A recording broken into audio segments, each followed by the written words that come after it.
Olá, hoje vamos abordar uma nova série de vídeos no canal, uma série de vídeos sobre circuitos de primeira ordem. Então, nessa aula vamos introduzir o tema. Então, uma introdução aos circuitos de primeira ordem, o que significam, alguns detalhes, o que a gente vai estudar nessa série de vídeos, enfim. Vamos lá, uma introdução. Estudo envolvendo circuitos de primeira ordem está relacionado com a análise de circuitos contendo tanto resistores quanto capacitores e indutores. Então, até aqui a gente já viu circuitos resistivos que contêm fontes de tensão, fontes de corrente, dependentes, independentes, etc.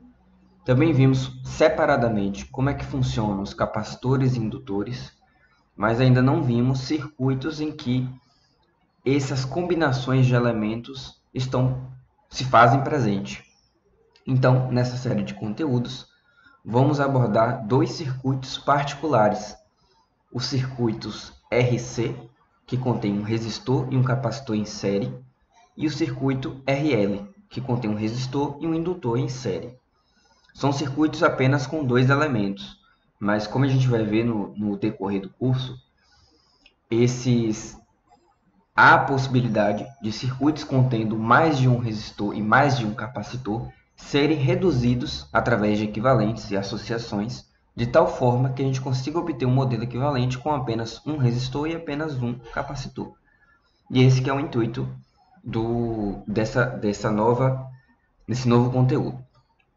Então, além disso, também vamos abordar duas situações de excitamento desses tipos de circuito, RC e RL.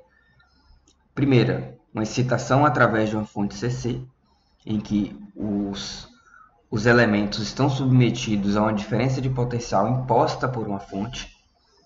E uma outra opção, a que a gente vai estudar também, vai ser a excitação através de condições iniciais de carga dos elementos armazenadores de energia. Como a gente viu nas aulas passadas de capacitor e indutor, a gente percebeu que o capacitor ele armazena carga no seu campo elétrico e o indutor armazena energia no seu campo magnético. A depender das condições iniciais, ou seja, através do tempo inicial que a gente toma como parâmetro para fazer as análises de circuito, esses elementos podem ter uma energia inicial acumulada e elas podem servir como fonte de excitação para o circuito. A gente vai entender isso um pouco melhor mais para frente. Então, vamos lá. Circuitos de primeira ordem. A análise desses circuitos RC e RL também vai ser feita através da aplicação das leis de Kirchhoff, das correntes e das tensões, da mesma forma que tratamos os circuitos puramente resistivos. No entanto, diferentemente do circuito resistivo, no qual obtemos equações algébricas que vão caracterizar aquele circuito, como por exemplo a aplicação da lei das malhas, da lei dos nós, vai resultar em equações algébricas, um sistema de equações algébricas. Nos circuitos RC e RL, vamos obter equações diferenciais que vão caracterizar aquele circuito, não mais equações algébricas, até porque vimos nas aulas passadas que o capacitor e o indutor, a relação entre tensão e corrente do capacitor e indutor é dada por uma relação expressa em uma equação diferencial. Por isso que vamos obter equações diferenciais para caracterizar aquele circuito.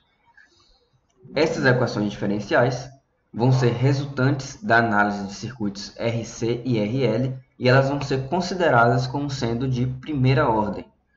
Então, consequentemente, os circuitos são conhecidos coletivamente como circuitos de primeira ordem. Pode-se dizer que o circuito é de primeira ordem porque ele é caracterizado por uma equação diferencial de primeira ordem. Então, é daí que vem o nome circuito de primeira ordem. Esses são os dois exemplos que serão trabalhados nessa série de vídeos. O circuito RC, nesse caso, a excitação através de uma fonte de tensão, mas poderia a excitação partir das próprias condições iniciais de carga do capacitor, e um circuito RL, com a mesma situação descrita anteriormente, né? E aí, como foi dito, né, a gente vai trabalhar com duas maneiras de excitar um circuito desse tipo, RC ou RL. A primeira delas vai ser pelas condições iniciais dos elementos de armazenamento dos circuitos. Esses tipos de circuito em que a excitação vem das próprias condições iniciais dos elementos capacitor e indutor são chamados circuitos sem fonte. E a gente vai supor que quem é responsável pela excitação do circuito é a energia armazenada inicialmente no elemento capacitivo ou indutivo. E essa energia armazenada previamente, uma condição inicial, digamos assim, essa energia vai fazer uma corrente fluir no circuito e que vai ser gradualmente dissipada nos resistores. Mas essa é uma das formas de excitação. A segunda forma vai ser a forma clássica de se excitar circuitos, digamos assim, que é através de fontes independentes. Nessa série de vídeos a gente vai considerar que essa forma de excitação são as fontes CC. Então, até agora, tudo que a gente está estudando é em corrente contínua. E aqui vale ressaltar que o comportamento do capacitor e o indutor em corrente alternada é outro, bem diferente, que vamos ver provavelmente mais lá para frente. Mas até então estamos estudando excitação através de corrente contínua.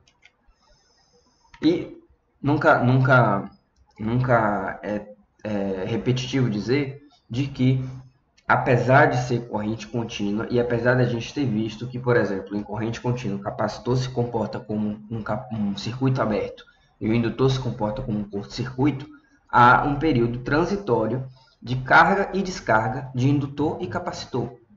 Então, é nesse período transitório que estamos interessados quando tratamos sobre os circuitos de primeira ordem em corrente contínua. E aí, só para completar, nessa série de vídeos vamos estudar as seguintes abordagens. Primeiro, vamos ver como é que funciona o circuito RC sem fonte, ou seja, sem excitação através de uma fonte independente. Vamos ver os circuitos RL sem fonte, mesma situação. Vamos aprender sobre as funções de singularidade, que são funções responsáveis, digamos assim, por representar a excitação do circuito através de uma fonte contínua. Então a gente vai ver a resposta ao degrau, que é uma dessas funções de singularidade. É uma fonte de tensão contínua, o degrau, né? Ele pode ser representado dessa forma. Então a gente vai ver a resposta ao degrau para o circuito RC e para o circuito RL. Então até aqui o que fica claro é que vamos estudar os circuitos RC e RL nas duas maneiras de excitação. E por fim, vamos fazer também simulações de carga e descarga em circuitos RC e RL via PC. Então é isso, esse vídeo foi mais de introdução e a partir do próximo vídeo vamos introduzir finalmente aos circuitos RC sem fonte.